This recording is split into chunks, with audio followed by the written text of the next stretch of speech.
Hasta me voy de filo cuando muerdo la tentación del carretero, de fumar la distancia en un cigarro. Pero desarmándome en medio de la calle, estoy de estos engaños. Recordé lo del tango. A mí me toca emprender la retirada. Sin embargo, detrás una noticia traigo. La tos del cerdo. Ha sido siempre un caso clínico polémico. La tos del cerdo, Hugo Mayo, poeta ecuatoriano. Contrapunto, tu universo sonoro literario. Contrapunto, el goce, el festejo, lo intangible de la literatura convertida en música en tus oídos.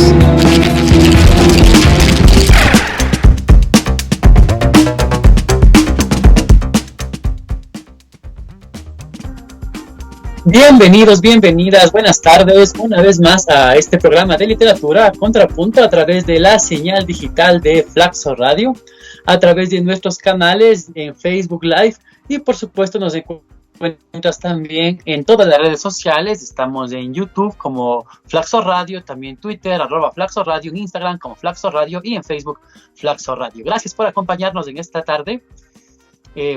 Vamos a hablar de nuestra temática de siempre, ¿no? Literatura, y acompañados con un poquito de música. En esta ocasión vamos a escuchar un poco de rock ruso, porque hemos propuesto hablar o reseñar más bien una obra de un escritor ruso muy conocido, muy famoso, uno de los escritores rusos también preponderante en este siglo de oro de la literatura rusa. Estoy hablando de Nikolai Gogol, ¿no? O Gogol más bien, Nikolai Gogol. Este escritor, pues, realmente no es un escritor tan prolífico como otros autores rusos. Sin embargo, sus cuentos y sus obras de teatro también, y especialmente su novela, la magistral Almas Muertas, ha pasado a la literatura como uno de los nombres con mayúsculas de este siglo de oro ruso, ¿no? Este siglo de oro, el siglo XIX, el siglo de oro ruso, en donde escribieron grandes figuras, grandes nombres como Pushkin, que ya reseñamos, una de sus obras, también Gogol, por supuesto, Dostoyevsky, Tolstoy, Gorky, Chekhov, ¿no? Un siglo que tuvo muchos exponentes. Entonces, vamos a hablar un poco sobre la vida de este autor. Realmente la vida de Nikolai Gogol es bastante interesante, es bastante interesante, y vamos a reseñar una de sus obras, Las historias de San Petersburgo, una obra que de alguna manera representó un parteaguas en su producción narrativa y que también significó un hito en la literatura rusa. El mismo Dostoyevsky dijo alguna ocasión en una entrevista, en un texto, no estoy seguro, pero dijo alguna ocasión, todos venimos del capote de Gogol, haciendo alusión a que todos los escritores rusos posteriores a Gogol tuvieron una influencia fundamental de un cuento de Gogol que se llama El Capote. El capote o el abrigo en otras traducciones, haciendo alusión a una prenda de vestir como un abrigo, pues no un capote que cubre la espalda, cubre el cuerpo y llega hasta más abajo de la cintura. Entonces, vamos a empezar hablando de Nikolai Gogol, quien nació el 20 de marzo en el calendario ruso, que estaba, digamos, nace en 1809. Y nace el 20 de marzo, acorde al calendario ruso, porque ellos estaban en ese entonces con el calendario juliano, y acorde al calendario gregoriano, al calendario que manejamos nosotros, es el 1 de abril. Entonces hay un pequeño desfase en las fechas con Rusia debido al manejo de los calendarios distintos entre el gregoriano y el juliano, ¿no? Porque como Rusia viene de esta vertiente ortodoxa de la religión, ¿no? De la religión católica, no son católicos romanos, entonces no hicieron el cambio del calendario cuando el Papa Gregorio, pues, lo sugirió o lo obligó, más bien dicho. Pero vamos a la literatura. Entonces, más bien, Gogol fue un escritor que nació en un sector de Ucrania, que en algunos lugares he visto que dicen que nace en Mirgorod, en otros lugares he visto que dice que nace en Sorochinsky. Bueno, es un lugar de Ucrania, ¿no? Y quería recalcar que nace en este lugar porque las primeras obras literarias de Gogol se ambientan en Ucrania. Las primeras obras de de este autor ruso son fundamentalmente unos cuentos en donde él relata ciertas anécdotas, ciertos relatos, ciertas tradiciones orales aprendidas en su tierna infancia, transmitidas por su madre, transmitidas por diferentes personas, eh, por ayas, ¿no? Que llenaban estos cuentos de brujas, de aparecidos, de fantasmas, pero que de alguna manera el ser humano siempre se ponía por encima de ellos. Entonces, estas son las primeras obras de Nikolai Gogol. Un autor que podríamos llamarlo un autor atormentado de alguna forma. Su madre presentaba un pequeño desequilibrio mental que lo heredó a su hijo. Entonces el autor tuvo toda su vida que enfrentar cierto problema psicológico que no se sabe a ciencia cierta de qué se trataba, pero lo cierto es que él tuvo una vida caracterizada por la búsqueda de la luz, por decirlo así. Él quería, a través del recogimiento, de la reflexión personal, llevar una vida pura, una vida espiritual, una vida lejos de los demonios mundanos, digámoslo así, no sé cómo expresarlo, esta búsqueda que tenía Gogol, una búsqueda por una purificación a través de ayunos, a través de penitencia. Llegó a hacerse discípulo de algún sacerdote sacerdote ortodoxo más bien, o católico, porque se convirtió al catolicismo, viajó a Roma, es cierto. Entonces, una búsqueda que terminaría prácticamente en un suicidio, en una muerte por inanición, según dicen los críticos, los biógrafos de Gogol. Y lo interesante de este escritor es que mientras él buscaba la luz con su vida, con su penitencia, con sus actos, con la meditación, con ayunos y demás, él se ponía a escribir porque él quería ser escritor. Él se ponía a escribir y su pluma no iba hacia la luz. Su pluma como que cobraba vida propia y se dirigía a los infiernos, como que su pluma buscaba la sombra. Y ese es el dilema de la escritura de Gogol. Y eso es lo interesante y lo rico de su literatura, que mientras él buscaba ser un autor que brilla, la pluma quería ensombrecerlo. Y cuando hablo de ensombrecerlo me refiero a quería crear caracteres y personajes que no estén del lado de lo moralmente bien visto, de la enseñanza moral, ¿no? Sino más bien sus creaciones eran seres imposibles, seres aberrantes, seres estrambóticos que de alguna forma Gogol conseguía penetrar en el alma humana y sacar a la luz ese lado más sombrío que todos guardamos. Y esta apuesta se va a ver en Almas Muertas. Él quiso hacer un tríptico, 3 novelas, contando las almas muertas, la caída y la resurrección. Y bueno, no vamos a ahondar ahora en Almas Muertas porque será tema de otro episodio, porque este escritor da para mucho. Entonces, más bien decir que Gogol pasa su infancia, transcurre su adolescencia en Ucrania y se traslada a San Petersburgo.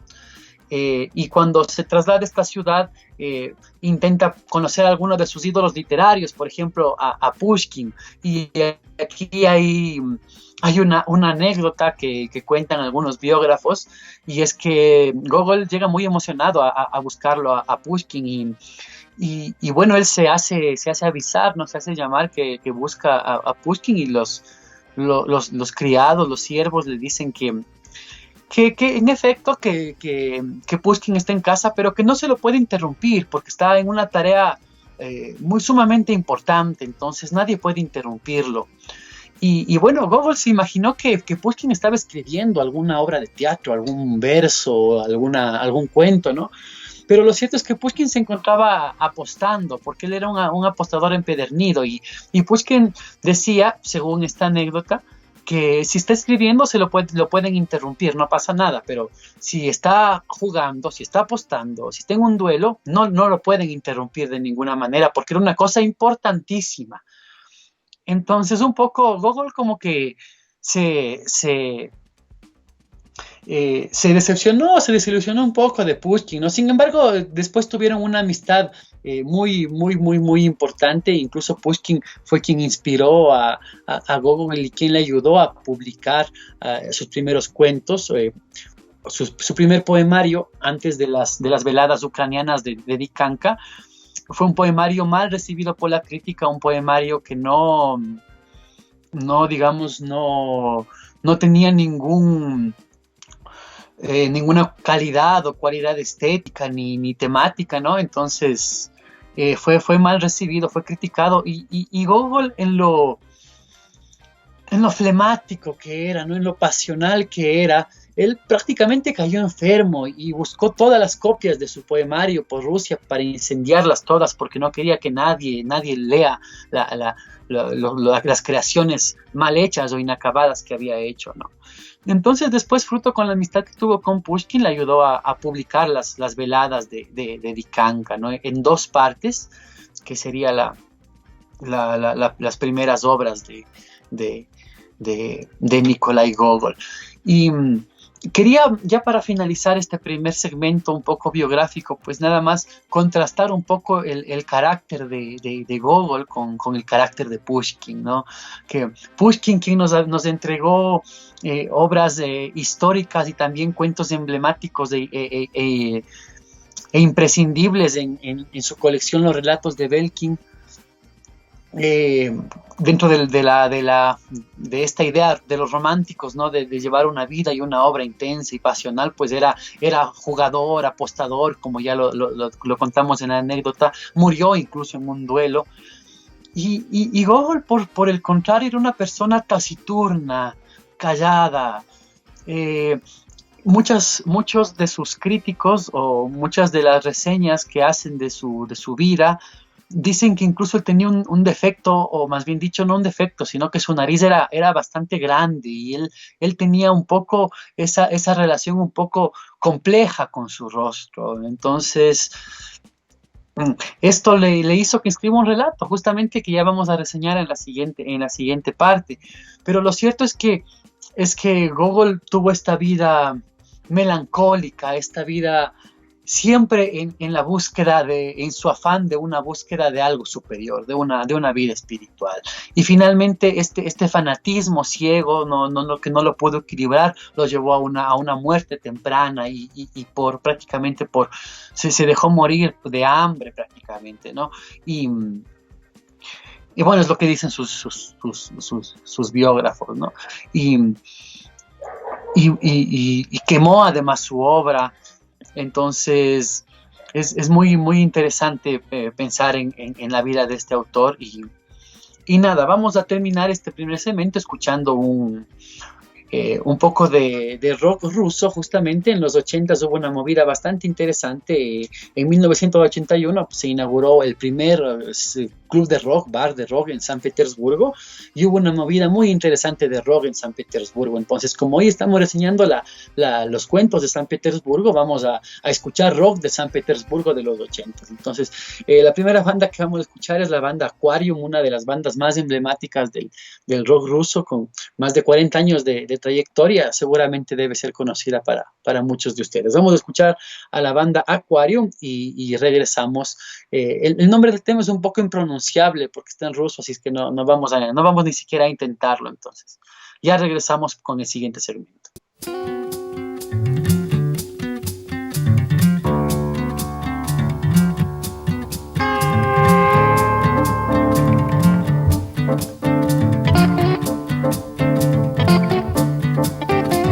Куда ты, тройка, мчишься? Куда ты держишь путь? Ямщик опять нажрался водки или просто лег вздремнуть? Колеса сдадены в музей весь вынесли вон. В каждом доме раздается то ли песня, то ли стон. Как предсказано святыми, все висит на волоске. Я гляжу на это дело в древнерусской тоске.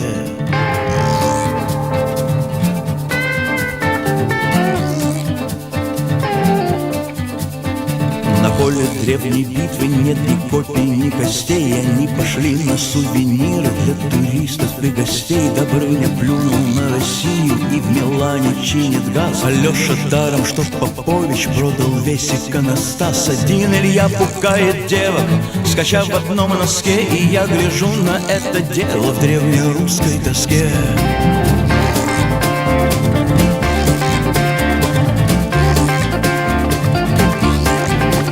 Ярославной дело плохо, ей некогда рыдать. Она в конторе с 6:30, у ней брифинг ровно в 5. А все бояре на Тойотах издают Плейбой и Вог. Продав леса и нефть на запад, СС-20 на восток. Князь Владимир, чертыхаясь, рулит в море на доске. Я гляжу на это дело в древнерусской тоске.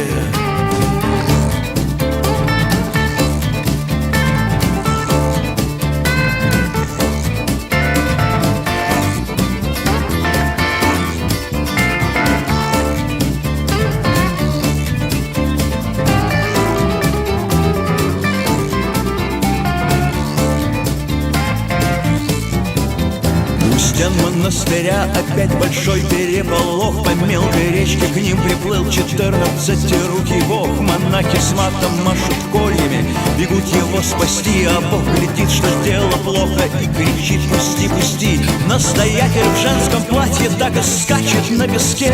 Я гляжу на это дело в древнерусской тоске.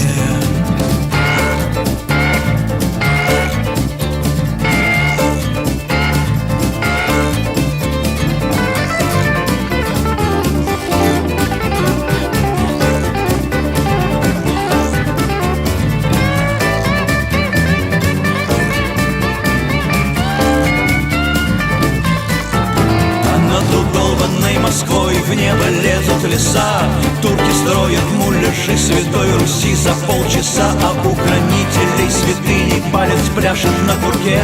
Знак червонцев расступает вместо лика на доске. Харе Кришна ходит строем по Арбату и Тверской. Я боюсь, что сыт по горло древнерусской тоской.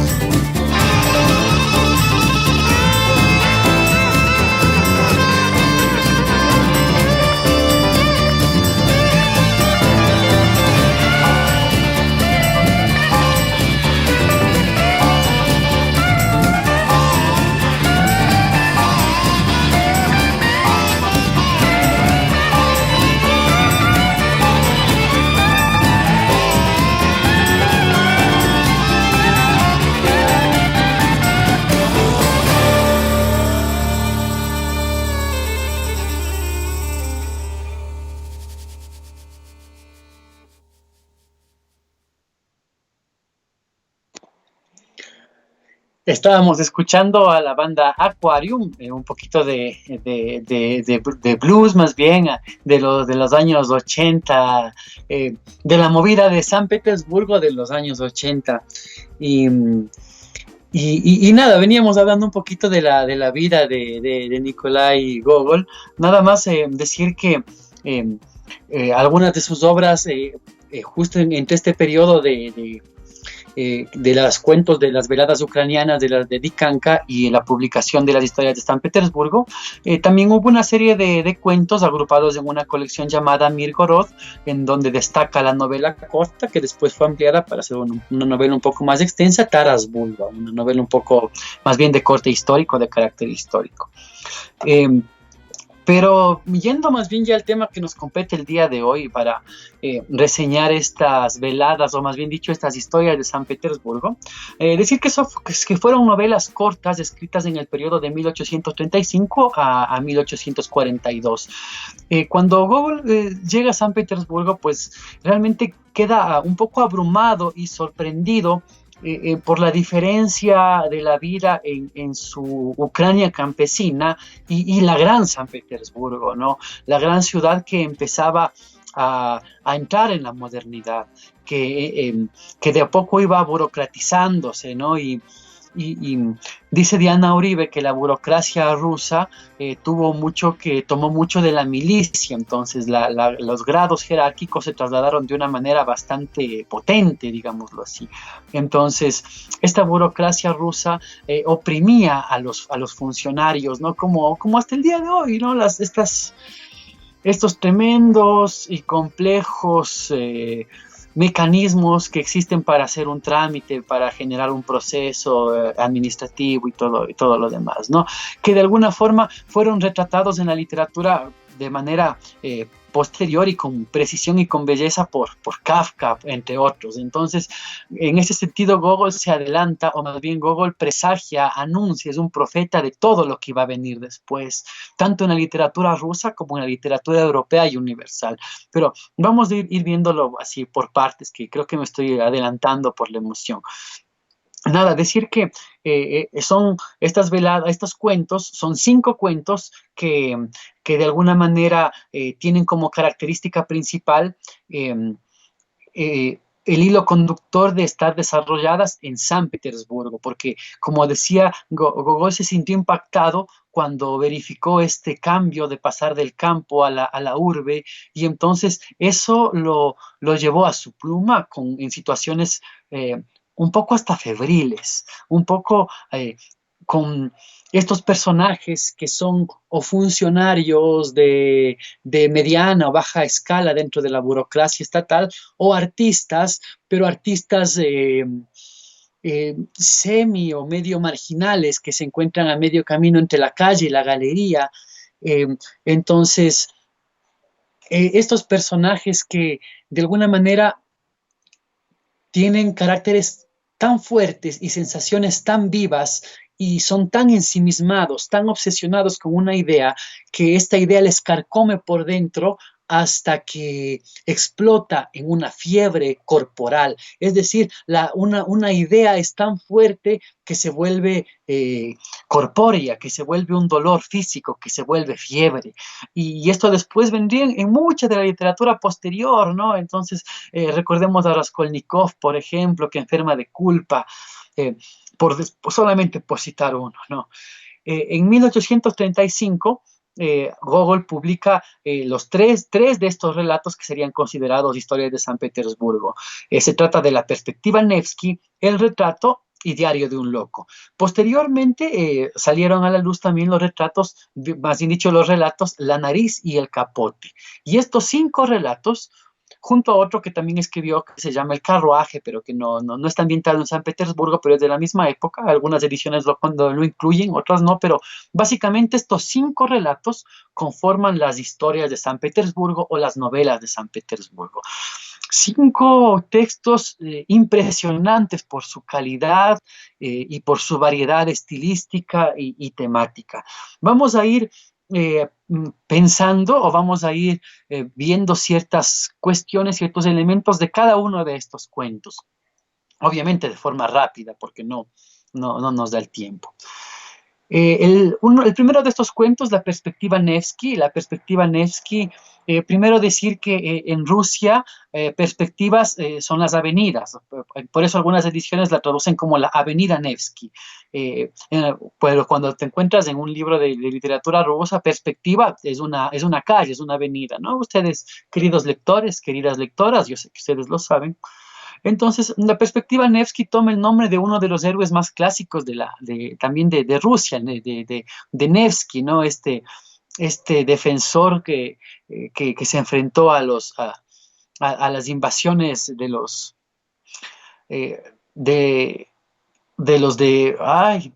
bueno, Diana Uribe tiene el dato, pero hay una película, se me va ahora. Voy a buscar el dato y después les cuento quién fue Nevsky, un héroe ruso, pero el cuento no va de eso, realmente. El cuento va de 2 amigos que se encuentran en la calle, en esta perspectiva Nevsky, y se encuentran a 2 mujeres. Y cada uno de ellos, pues, la sigue, la busca hasta encontrar su destino, podríamos decirlo así. Este cuento es rico en descripciones. Se describe la perspectiva, la avenida en diferentes horas del día. Gogol va diciendo, en la mañana pasan tales personas, después pasa tantas horas y otras personas van al trabajo, y va describiendo toda la gama de personajes y ocupaciones que ofrecía la Rusia de ese entonces en las personas que transcurren por la avenida. Y después de eso, pues están estos dos amigos que uno es un artista y el otro es un pintor precisamente y el otro es un oficial de policía. Y los dos siguen a estas mujeres, uno con un deseo un poco más carnal y el otro con un deseo más espiritual, pero realmente este cuento tiene esa moraleja de que las apariencias engañan y que y Gogol dice, no se fíen de las apariencias y sobre todo en la noche, que es cuando más engaña a la ciudad. Y al final la situación se vuelve un poco hilarante, pero con un toque de humor negro. Un poco toco de humor negro, es lo que les decía, que Gogol quería escribir cosas elevadas, ¿no? Espirituales, pero su pluma siempre los llevaba a crear personajes un poco siniestros, inclusive. Justamente el otro cuento, El retrato, es una historia de una pintura que tiene unos ojos demoníacos de esa pintura, una pintura hipnótica que guarda una pequeña maldición. Entonces, un pintor, un artista compra esta pintura en una feria en una tienda más bien, donde vendían objetos de remate y pinturas así para coleccionistas. Pues él la compra y en la noche él siente que esa pintura le ve y él empieza a tener un delirio febril de estas fiebres que les decía, y él se levanta de la cama y de pronto encuentra 1.000 ducados en la traducción que yo leí, en la traducción de Aguilar de las obras completas. Entonces, no sé exactamente, pero encuentra un poco de dinero y ese dinero les sirve o les salva de ciertos aprietos económicos. Pero después nos vamos viendo o nos vamos dando cuenta que este retrato tiene además cierta maldición, porque quien tiene este retrato alcanza la fama en su arte, pero al alcanzar la fama pierde esa esencia creativa. Es una pieza magistral realmente, ¿no? En donde en este relato Gogol incluye ciertas tensiones importantes sobre lo que él piensa del artista, del arte y del artista, ¿no? Y es que Gogol buscaba estas divinas inspiraciones a través de ardos, trabajos y motivos luminosos, ¿no? Pero la pluma tenía sus propios desvaríos. Entonces, la segunda parte de este relato nos va a contar ya la historia de cómo apareció este retrato, quién lo pintó, en qué circunstancias, a quién lo pintó, y vamos a comprobar en efecto que se pudo tratar del mismo diablo. Un relato un poco sombrío, pero absolutamente magistral. Y bueno, la tercera pieza que salió en 1835, ¿no? Porque las siguientes salieron al año siguiente, se llamó El diario de un loco. En El diario de un loco es una obra en un formato epistolar, más bien dicho, en formato de diario, perdón. Y aquí asistimos al proceso de locura de un pequeño funcionario, de un burócrata que les decía, ¿no?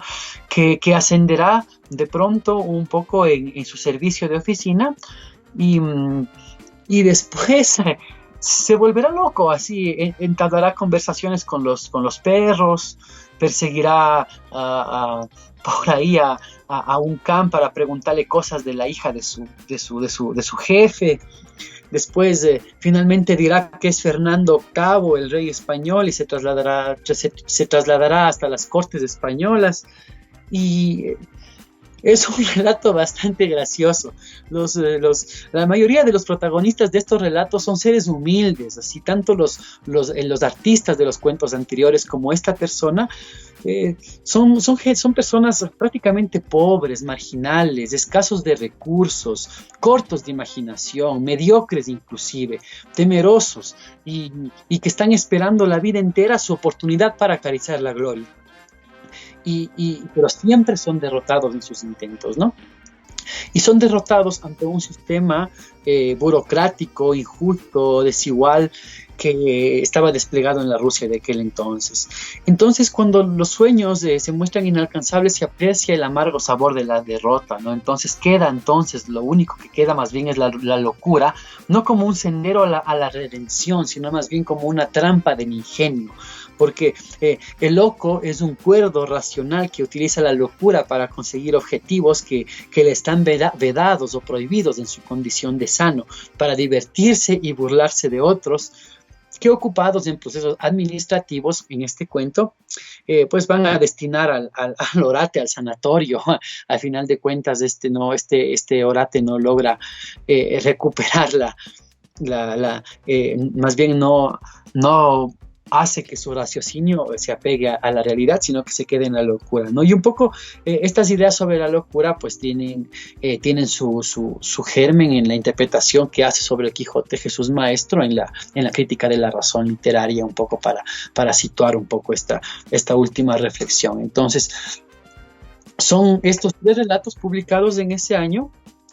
Y el año siguiente, en 1836, Gogol va a publicar 2 relatos más que realmente son, en mi concepto, en mi gusto, son mis 2 relatos favoritos de Nikolai Gogol.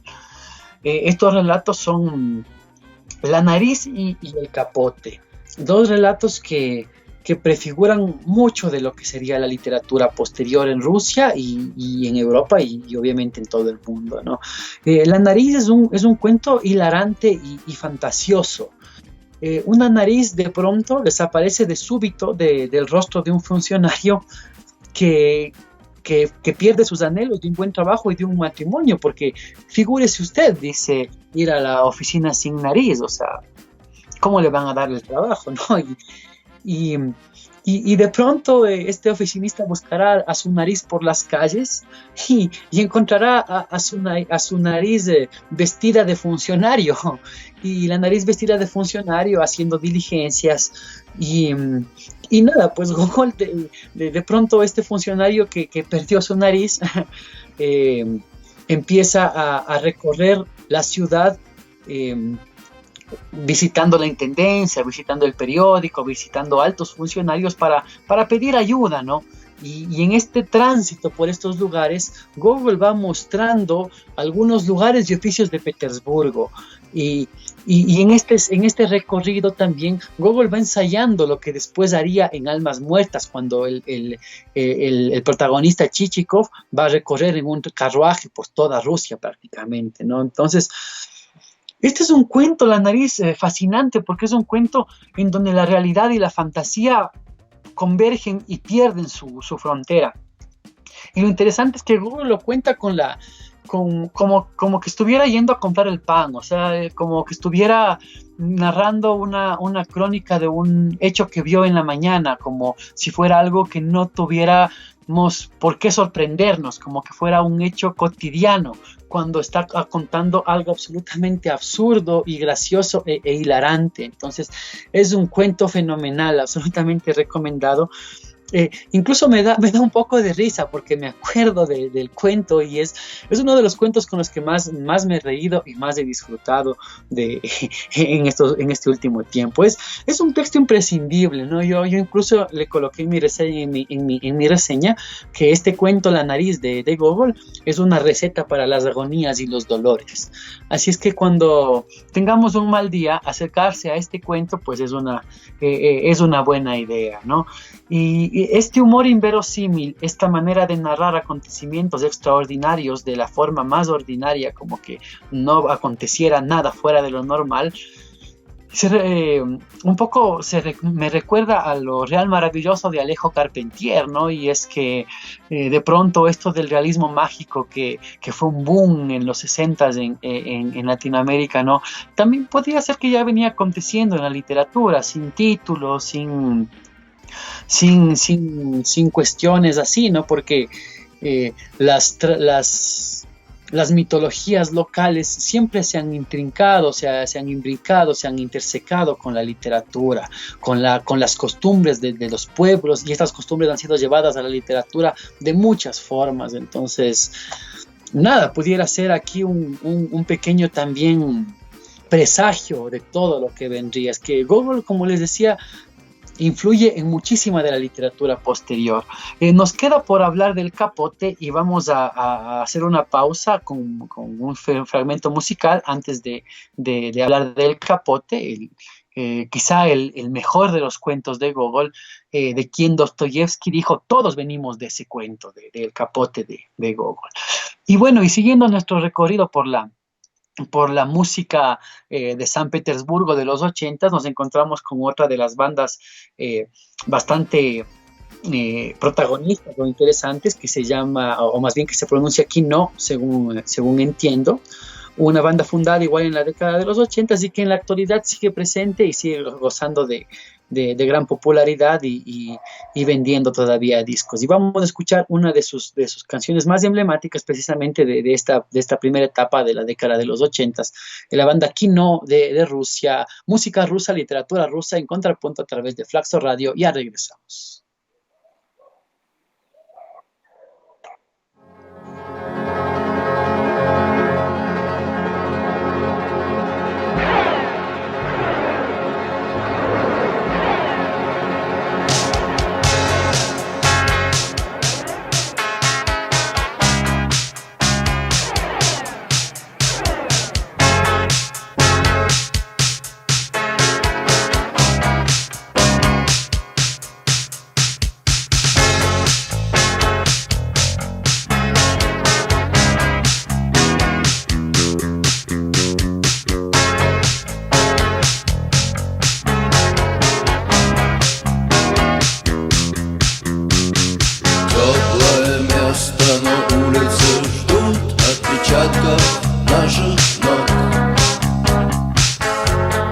Звездная пыль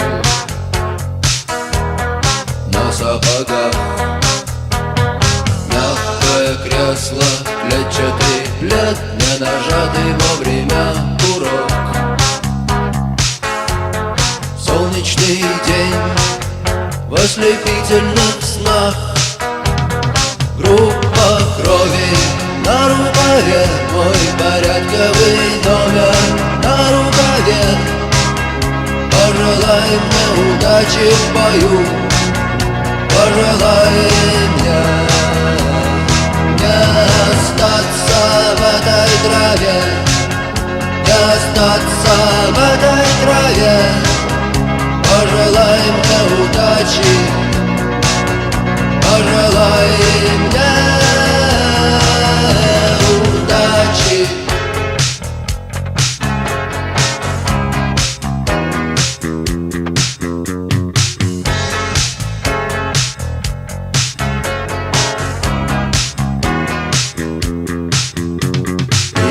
Чем платить, но я не хочу победы любой ценой. Я никому не хочу ставить ногу на грудь. Я хотел бы остаться с тобой, просто остаться с тобой. Но высокая в небе звезда зовет меня в путь. Группа крови на рукаве, мой порядковый номер на рукаве. Пожелай мне удачи в бою, пожелай мне не остаться в этой траве, не остаться в этой траве. Пожелай мне удачи,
Regresamos, estábamos escuchando la banda rusa de San Petersburgo, concretamente la banda Kino, un temita de los 80s para acompañar la reseña de los cuentos, las historias de San Petersburgo de Nikolai Gogol. Nos falta reseñar nada más la última de estas historias, llamada El Capote, en otras traducciones El Abrigo, ¿no? Un cuento extraordinario realmente, un cuento inolvidable. Es quizá el relato más célebre y comentado, fuera de Almas Muertas, ¿no? de este autor. Este cuento, pues, ¿de qué va? Un empleado rutinario encarga o que le hagan un nuevo capote, ¿no? Que le hagan una nueva prenda. Un trámite de poca importancia, pero de elevado coste económico para una persona con pocos ingresos, que de alguna manera le va a permitir mejorar sus apariencias y por ende también subir en el escalafón social. Después de varias privaciones, varias contingencias, consigue, ¿no? la anhelada prenda y es celebrado por los oficinistas de sus compañeros de trabajo y le invitan pues a una fiesta, ¿no? para celebrar la adquisición del nuevo capote. Después de la fiesta, cuando está regresando a su casa, el protagonista Akaki Akakievich, un hombre prácticamente inolvidable, ¿no? Un hombre que ha pasado a la historia de la literatura casi a la misma altura de Rodion Raskolnikov, ¿no? O sea, nombres que con solo decirlo ya se sabe a qué historia pertenece, ¿no? Entonces, Akaki Akakievich es esta persona que manda hacer el abrigo y que va a la fiesta que le hacen sus compañeros de trabajo porque tiene un abrigo nuevo, su capote nuevo, y cuando está regresando a su casa, esa misma noche, la noche en que está en el abrigo, le roban su abrigo, el abrigo porque el que sufrió tantas privaciones, por el que tantas cosas pasó.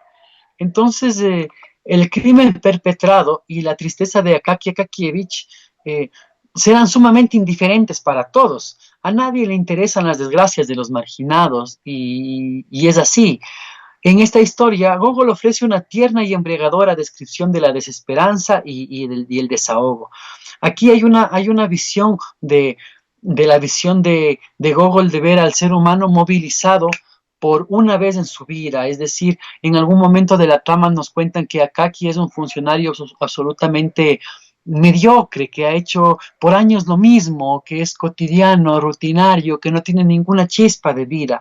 Sin embargo, Gogol piensa que todas las personas en algún momento de su vida, no, más bien la idea que tiene este cuento es que todas las personas en algún momento de su vida pueden encender ese fuego interno, esa llama que llevamos dentro, que llevan dentro para abrazar a través de o buscar un deseo en pos de un ideal.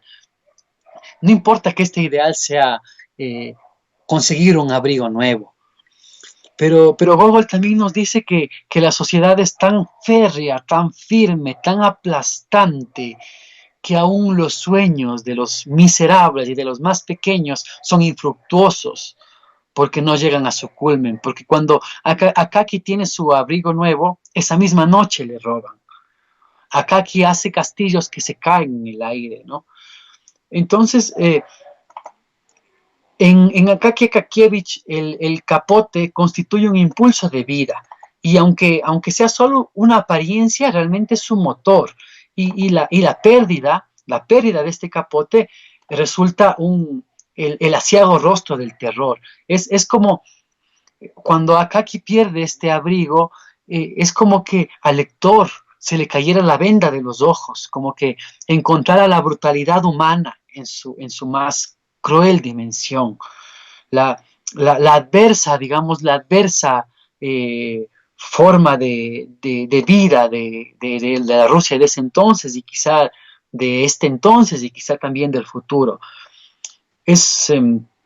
Con el robo del capote, Gogol, precisamente este gran escritor, Akaki y sus lectores, y nosotros lectores, nos descubrimos desprotegidos, nos descubrimos solos, incapaces, impotentes ante una realidad que realmente nos sobrepasa y que castiga y que castiga de alguna manera como dicen las escrituras, dando más al que más tiene y al que no tiene, quitándole hasta lo que no tiene nada. Y de esa manera Gogol se vuelve inclusive en la reseña que escribí precisamente sobre esos cuentos, hago una pequeña referencia como que Gogol inclusive prácticamente presagia lo que va a decir Nietzsche después de algunos años. Cuando Nietzsche dice que Dios ha muerto, prácticamente ese mensaje está ya en el capote. Y esa es la angustia terrible de Gogol, que Gogol buscaba a Dios todo el tiempo y su pluma lo negaba. Y vamos a ver en la siguiente edición de Contrapunto cómo esta idea de Gogol de buscar a Dios y cómo esta pluma prácticamente con vida propia, que escribía lo que quería, que negaba a Dios, se encuentran en una obra absolutamente impresionante llamada Almas Muertas, una novela que vamos a reseñar en el próximo episodio de Contrapunto. Entonces, es como decir que en el final de este cuento, en el Gogol, de este cuento, el capote, perdón, de Gogol, Akaki va a volver como fantasma. Y esto podría ser usado para que exista una cierta venganza, un cierto consuelo para el lector, pero la pluma de Gogol no quiere consolar a nadie. Este fantasma regresa no para vengarse, sino regresa para comprobar que después de muerto los dolores no mejoran y que ni siquiera en la tumba hay paz para los miserables. No hay cielo ni hay salvación, grita la pluma de Gogol, mientras él la busca en tormentos y en conventos. Quizás su búsqueda religiosa y toda su muerte fue un vaticinio de todo lo que vendría pronto, como les decía, ¿no? Que este futuro previsto, que ya Nietzsche diría después, Dios ha muerto, ¿no? Un futuro ya anunciado y alucinado con terror por este genio atormentado, Nikolai Gogol. Y esa es la magia del capote, ese es lo impresionante de este cuento. Y bueno, en conjunto estos 5 relatos, que son variados en estilo, variados en temática, variados en forma, guardan muchísimas de las tendencias que después veríamos en la literatura, ¿no? Desde el realismo mágico, el surrealismo, la fantasía, el humor negro, lo absurdo, romanticismo, realismo también. Burócratas oprimidos por el sistema, que sería un tema de la literatura del siglo XX trascendental, la literatura un siglo después, personajes febriles, personajes taciturnos, artistas marginales, realmente 5 cuentos que en toda su magnitud, además de presentarnos estilos e ideas trascendentales para su siglo y el siglo venidero, también de paso, y como quien no quiere la cosa, describe la gente, los oficios, las costumbres, los andares, las trayectorias, los recorridos del San Petersburgo de la época. 5 relatos absolutamente completos y muy recomendados de este autor ruso magistral, Nikolai Gogol. Entonces, como no nos alcanzó un programa para hablar de este autor, la siguiente semana estaremos retomando la vida y la obra de este autor para profundizar en su novela magistral Las Almas Muertas. Vamos a hacer la reseña de Almas Muertas y hablar un poquito también ya de la vida posterior de Gogol, cómo sería su muerte, y vamos a seguir. Hemos seguido ya ahora en menor medida, pero en el próximo episodio vamos a seguir en mayor medida el curso de literatura rusa de Vladimir Nabokov, de donde vamos a extraer algunas ideas para el análisis de Almas Muertas de Gogol, ¿no? Entonces, gracias por acompañarnos en esta edición de Contrapunto. Hemos revisado la vida y la obra de Nikolai Gogol, un autor ruso absolutamente recomendado. Gracias por acompañarnos en esta tarde. Nos vamos a despedir escuchando un último tema también de este universo sonoro ruso de los 80s. Ahora una banda llamada BBT, en su traducción a nuestro alfabeto, puesta en honor o una banda llamada o nombrada en honor, en homenaje un pesticida también que se llama DDT. Y en la lucha libre también hay un movimiento llamado DDT para quienes conozcan ese bajo mundillo. Entonces vamos ahora a escuchar la banda DDT y nos despedimos. La siguiente semana estaremos hablando de Almas Muertas, también de Nikolai Gogol. Gracias por acompañarnos. Estuvieron con ustedes en la producción desde Quito, Javier Macas, y en la dirección y conducción desde Píllaro, Fernando Endara. Nos vemos la próxima.